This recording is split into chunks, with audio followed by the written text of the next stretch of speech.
la conférence internationale a été placée sous le thème agriculture, pastoralisme et aires protégées.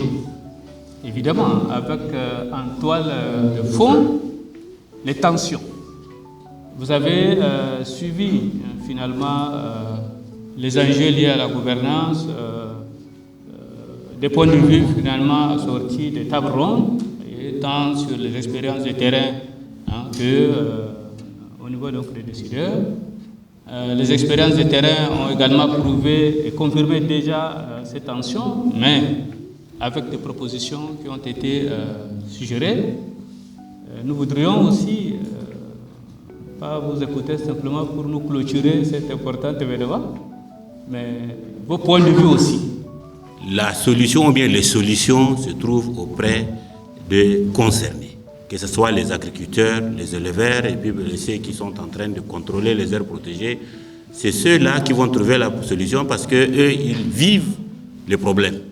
Et donc nous allons compter beaucoup sur eux.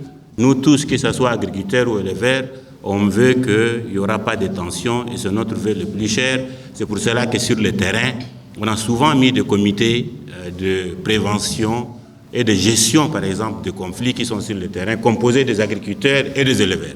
Maintenant, la nouveauté est qu'on va essayer de voir de l'autre côté des aires protégées pour, par exemple, toujours impliquer les gens qui sont en charge et puis on va trouver des solutions. Vous avez abordé des questions importantes, surtout la question des aires protégées liées à l'élevage et à l'agriculture.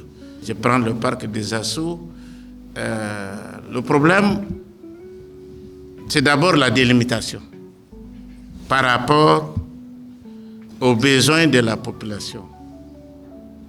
Nous voulons conserver, la population veut produire. Il n'y a pas assez d'espace.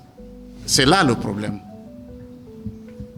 Il est parfois appelé à revisiter les limites du parc. Et si vous prenez le Sanaoura, c'est un peu particulier, c'était un peu l'initiative de la population. Initiative de la population, après la loi a créé le parc. Mais qu'est-ce qui se passe? Le problème, c'est aujourd'hui, il n'y a pas assez d'espace pour l'agriculture. Et nous devons penser aux actions de développement autour du parc pour encourager ceux qui nous aident à protéger. Ceux-là, ils font un travail minutieux. Nous avons besoin d'avis scientifiques, de conclusions solides, basées sur la réalité, sur les sciences, que nous pouvons utiliser dans les dessins de notre programme, dans les discussions avec notre partenaire, et nous assurer qu'ils sont implémentés sur le terrain et que ça fonctionne.